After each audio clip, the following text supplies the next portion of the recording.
Hola mis amigos, espero que anden bien. Como siempre las fuentes están en la descripción del video. El combate de Top Malo House. Todo comenzó en la noche del viernes 28, cuando el capitán José Bersesi, jefe de la UNRWA sección, recibió la orden de ejecutar una exploración de 40 kilómetros, para informar sobre las actividades de los británicos que habían desembarcado el 21 de mayo, y de los cuales se sabía poco y nada. La realidad nos golpeó bruscamente cuando el mayor Mario Castagneto, jefe de la compañía 601, a las pocas horas de arribar a las islas, nos impuso acerca de la situación. Nada iba a ser fácil. Con un panorama contradictorio y confuso comenzamos a planificar la misión. Con un particular cansancio, producto de las tensiones vividas en los últimos días y con falta de sueño, los hombres de la UNRWA sección, reforzados con suboficiales apuntadores de misiles Blow Pipe, un enfermero y el sargento Unro Elguero de la compañía de comandos 601, nos alistamos para la salida. Partimos a poco de amanecer en 2 helicópteros, peinando las formas del terreno para evitar radares y armas, y tratando de familiarizarnos con el recorrido, en prevención de tener que volver a pie. Desembarcamos a pocos kilómetros del Monte Simmons, un cerro de gran altura. No nos imaginábamos que a escasos metros estaba el campamento del enemigo, situado en The Inlet Settlement, cuyo jefe era el brigadier Julian Thompson. Cuando se alejaron los helicópteros una extraña sensación nos envolvió. Un silencio tajante contrastaba con el ruido ensordecedor de los motores. Estábamos en tierra de nadie, a mitad de camino entre la cabeza de playa de los británicos y nuestras posiciones, lejos de cualquier ayuda, confiando solamente en la propia capacidad y creyendo ciegamente en el camarada, contó Losito. Luego de una marcha forzada, llegamos a proximidades de la cima del monte, lugar desde el cual se podía observar con mayor precisión y distancia. A las pocas horas, divisamos un corredor aéreo de helicópteros enemigos que transportaba externamente cañones y bultos en grandes cantidades. Volaban en la dirección general la línea San Carlos, Puerto Argentino. Intentamos informar lo que veíamos, aplicando todos los conocimientos de comunicaciones a nuestro alcance, sin éxito. La interferencia era enorme y no queríamos mantener prendido el equipo durante mucho tiempo para evitar ser detectados.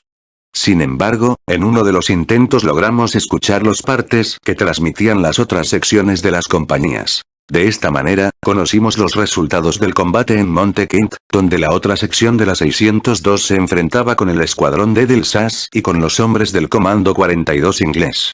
El saldo fue negativo.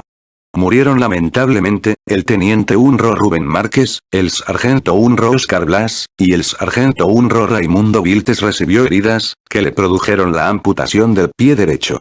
El 30 de mayo de 1982 amaneció frío pero soleado.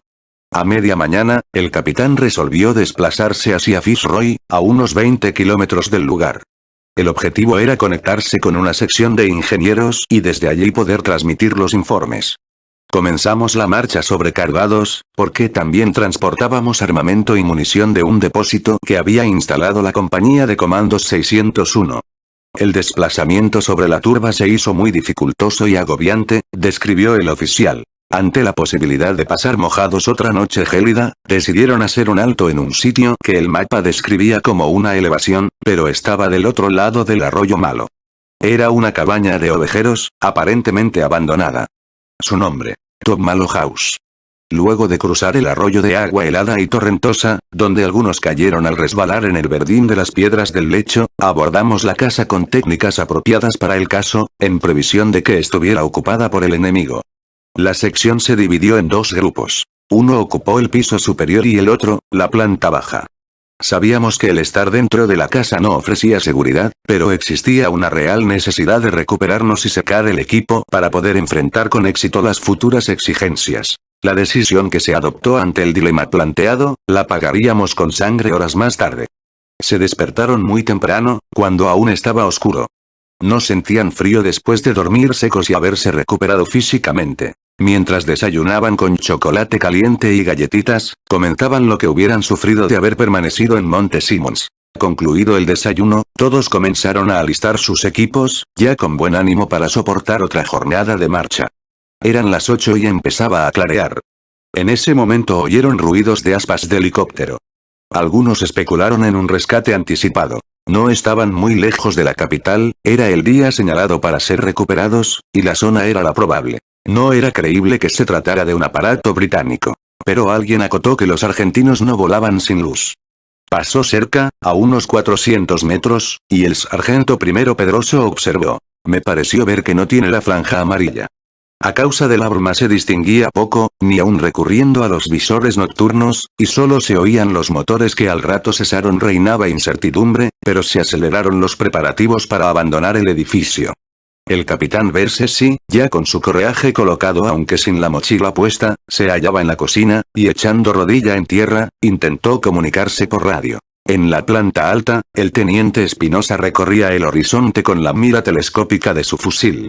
De pronto exclamó. Me parece que hay gente que viene avanzando. Elguero, respondió. No, mi teniente. Deben ser ovejas, que hay muchas por acá. Un lúgubre presentimiento invadió a Bersesi. A su lado se hallaba el sargento primero Mateo Esbert, aquel al que mucho apreciaba por haber compartido destinos anteriores y en quien había descubierto algo mucho más importante que un subordinado eficiente. Ante la extrañeza de este, le tendió la mano, se la estrechó y reteniéndosela un segundo, le dijo con profundo afecto: suerte, turco. Elementos del MAW Cadre, cuadro de guerra para la montaña y el Ártico, habían descendido de un helicóptero a unos 1000 metros de la posición argentina. Los mandaba el capitán Boswell, quien puso a los 7 hombres de su grupo de apoyo, comandado por el teniente Murray, a 150 metros de la casa, mientras con los 12 del grupo de asalto la contorneó hacia el sudeste, protegido por una elevación. Entendiendo que se trataba de tropas especiales argentinas, daba por hecho que tendrían centinelas afuera. Era consciente que por donde se movían, el terreno estaba dominado por una ventana del piso superior. Cuando Boswell consideró que estaba suficientemente cerca de la casa y a la vista de su grupo de apoyo, dio orden de armar las bayonetas, aunque seguía sin dar crédito a la posibilidad de que hubiera personal enemigo justo dentro de una casa. Ante el anuncio de Espinosa del avance de hombres no identificados, el sargento primero Castillo subió la escalera. Efectivamente distinguió bultos, pero sin precisar su naturaleza, pese a que ya se había levantado el sol y la claridad permitía distinguir mejor el campo. De pronto, un haz de luz se reflejó sobre una de las presuntas ovejas. Un soldado británico, inadvertidamente, había hecho espejar el sol de su anteojo de campaña con el cual observaba mejor la casa. Ingleses. Ahí vienen. Resonaron los gritos dentro de la casa. Automáticamente el teniente primero Gatti, como radiooperador, sacó sus claves e instrucciones del bolsillo y las quemó.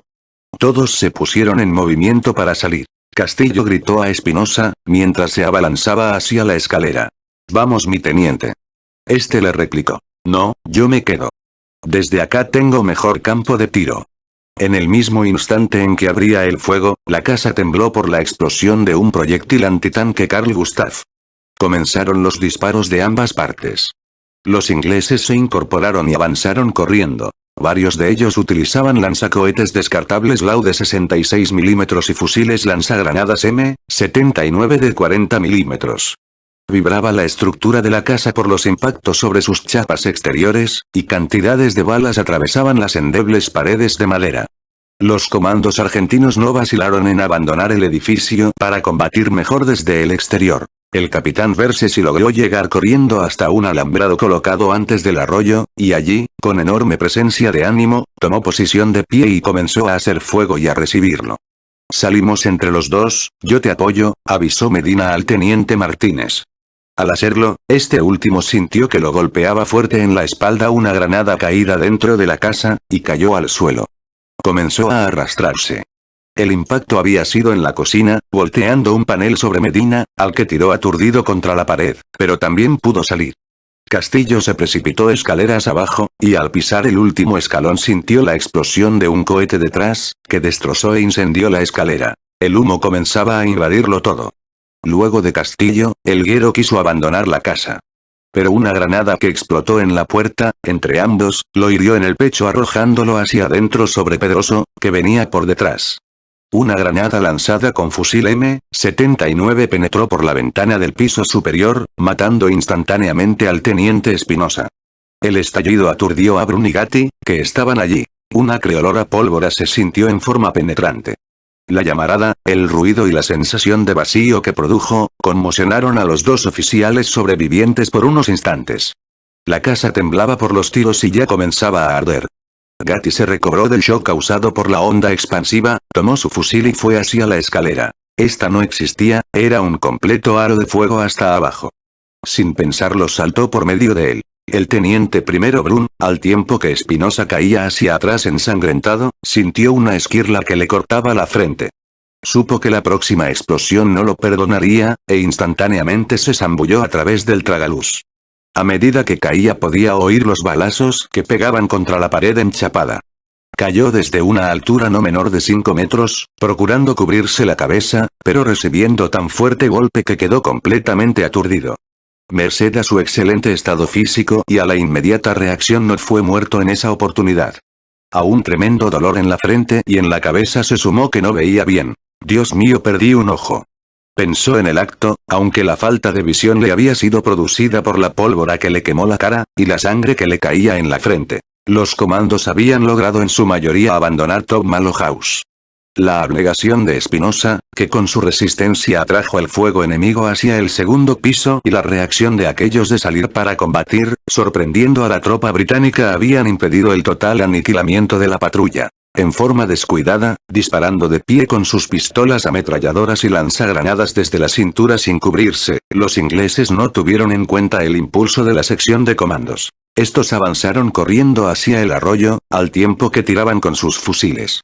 Las balas enemigas pegaban en el suelo siguiendo sus huellas. El teniente primero Brun pudo hacer algo más de 50 metros hasta que cayó sentado, atontado, sintiendo un constante zumbido en su cabeza a consecuencia de su violento golpe. De pronto vio venir derecho hacia él una granada. En forma instintiva la alejó con su mano al llegar, a tiempo que tornaba la cabeza. El artefacto explotó muy cerca, cubriéndole de esquirlas la espalda, y averiando su fusil. Luego sacó la pistola e hizo fuego contra un escalón británico que se aproximaba, pero a los pocos disparos se le trabó.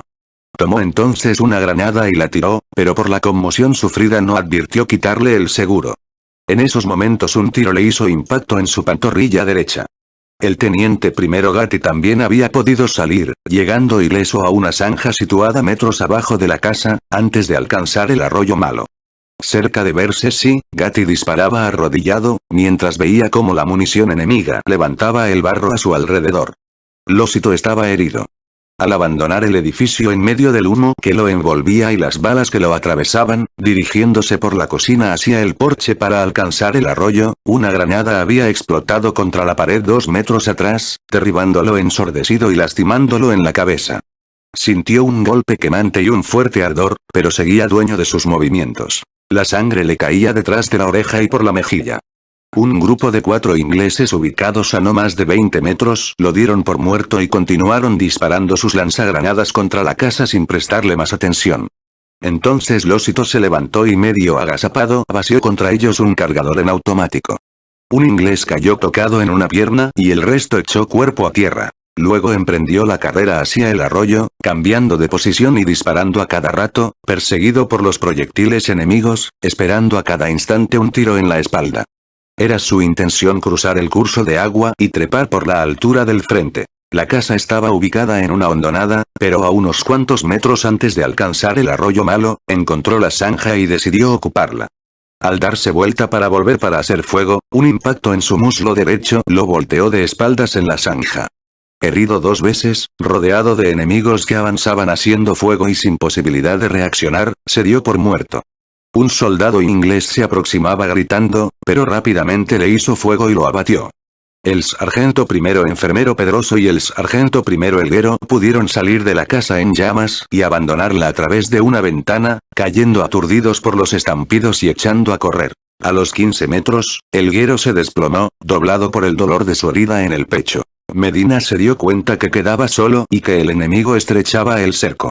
Con la protección que le brindaba el fuego que hacía el sargento primero Esbert, alcanzó la zanja donde sus compañeros estaban tirados y arrodillándose, comenzó a disparar. Los británicos se aproximaban a ellos, y estaban a 50 metros, cuando Medina pudo hacer impacto en un inglés, al cual siguió tirándole ya caído por ignorar si había muerto. De pronto sintió un golpe en su pierna izquierda, que no creyó herida por no sentir dolor, al tiempo que algunas granadas estallaban detrás de él, matando al abnegado Esbert, que lo estaba cubriendo. La onda expansiva de varias explosiones simultáneas lo había destrozado por concusión, dañando mortalmente sus órganos internos. Retrocedió Medina y pudo derribar a otro soldado enemigo. Pero la patrulla de comandos estaba completamente aferrada. Es indudable que la posición argentina pudo haber sido eliminada sin correr mayores riesgos, atacándola con cohetes y bombas desde el aire. Quizá el MIAW Cadre haya imaginado que luego de sus primeros disparos, los refugiados en Top Malo House se rendirían y que no saldrían a combatir afuera. Pues lo cierto es que permitiéndoles abandonarla sin estar rodeada por completo, respondieron enérgicamente, haciéndoles fuego desde un flanco mientras avanzaban. Los ingleses no imaginaban tan vigorosa resistencia ni las varias bajas que ocasionarían al equipo de Boswell. Ellos mismos caracterizaron la acción como un combate fiero y breve. Con todo, por más ardoroso que fuera su ánimo, la primera sección de la compañía 602 no tenía escapatoria. Ignoraban la presencia de la patrulla del teniente Adow, que permanecía al acecho detrás del arroyo, oculta en la elevación que lo dominaba. El teniente Daniel Martínez se había guarecido en el cobertizo del fondo, arrastrándose en dirección al agua en medio de los proyectiles que le pasaban por encima o pegaban cerca de él. Disparó contra un par de soldados que iban corriendo, obligándolos a tirarse al suelo, notando que los ingleses tenían dirigida su atención a la zanja cercana al arroyo donde sus compañeros, en línea, respondían al ataque. Mientras tanto, un británico salió velozmente del depósito de atrás, disparándole, pero Martínez le disparó una ráfaga de FAL haciéndolo caer a 3 metros de distancia. El fragor del combate se aumentaba por el ruido de las municiones que explotaban dentro de la casa en llamas. Losito, caído sobre el extremo de lo precaria trinchera, había podido observar cómo Medina se movía hacia Sbert al ver este muerto, y sabiendo que él también iba a sucumbir, agazapado y dificultosamente reinició sus disparos. A 20 metros por la derecha avanzaban 2 ingleses a paso ligero, disparándole con sus pistolas ametralladoras. Losito derribó a uno de ellos. En la otra punta de la línea, Verse se vio llegar al teniente primero Brun, cubierto de sangre de la cabeza a los pies, quien cayó a su lado. Detrás de los tiradores británicos que avanzaban en cadena, pudo distinguir que cerca de la casa, el sargento primero enfermero Pedroso, arrodillado para cubrir a Helguero, agitaba un trapo blanco indicando que allí había un herido y que no combatía. El jefe de la sección miró a Brun espectacularmente herido y sangrante y le dijo: «Esto no va más», el oficial le respondió triste y concordantemente: «No, no va más». Entonces el capitán levantó su fusil, ordenando cesar el combate. Con un 70% de bajas, no tenía sentido proseguir esa briosa resistencia. Solo quedaban ilesos él mismo, Gatti y los sargentos primeros Castillo y Pedroso. El teniente primero Gatti lo imitó gritando: «¡Alto el fuego! ¡Alto el fuego!». Miguel Ángel Castillo no se conformó, e instaba: «Todavía no se entregue, mi capitán». No muy lejos, tirado en la zanja, Losito podía observar que continuaban rebotando impactos en torno a su compañero. Losito gritó desesperado: «Gatti, cúbrase. No se rindan, carajo, porque nos van a matar». «Mi teniente primero», le contestaba aquel a Losito, «no tire más que estamos totalmente rodeados». Pero este no cejó. Dispuesto a morir peleando se preparó para disparar al otro soldado de la pareja que se le acercaba, pero ya no pudo hacerlo. La pérdida de sangre se lo impidió y se derrumbó de espaldas en la zanja. Plenamente consciente todavía, pudo ver que el enemigo se paraba con sus piernas abiertas sobre el borde apuntándole con su pistola ametralladora. En un instante fugaz se encomendó a Dios, esperando morir rápido. Volvió a levantar los ojos y el inglés le intimó: «Ab Jourhan. Ab Jourhan. Arriba las manos». Losito estaba muy débil y el inglés, advirtiéndolo, dejó su ametralladora, y quitándole el fusil, tomó al oficial por la chaquetilla para sacarlo, con palabras de aliento. «No problem. No problem, it's the war, no hay cuidado, es la guerra». Le hizo un torniquete en una pierna y le inyectó morfina con una jeringa descartable que sacó de su pecho, luego de lo cual le pintó una M en la frente. Enseguida pidió auxilio para transportarlo. Sonaban todavía algunos disparos. Medina, sordo por las explosiones y atento solo a su frente, mantenía el fuego, y Gatti, nuevamente le gritó: «Medina, gordo. Deja de tirar que nos matan a todos». Cuando el suboficial levantaba sus manos, volvió a ser alcanzado en el muslo de la misma pierna izquierda por una granada, que le produjo una herida impresionante. Se acercó el cabo primero Valdivieso para ayudarlo pero fue también alcanzado, cayendo al suelo. El fuego cesó bruscamente, por ambos lados. Miguel Ángel Castillo no quiso correr riesgos. Yo me quedé tirado, relató, pensé que si me paraba me iban a poner fuera de combate, así que me quedé en el suelo con el fusil al costado, hasta que llegaron dos tipos a mi lado. Apartaron con su pie el fusil, me apuntaron, y por señas me indicaron que me levantara. Todos los británicos avanzaron para tomarlos. Cada uno de los argentinos permaneció en el lugar en que se hallaba y los hombres de Boswell se apoderaron de su armamento y les hicieron quitar el correaje. Se oían quejidos y órdenes en inglés. Finish the war. Terminen la guerra, repetía el jefe británico para abortar cualquier reacción desesperada, aunque el estado de los comandos argentinos tornaba ilusoria cualquier otra medida.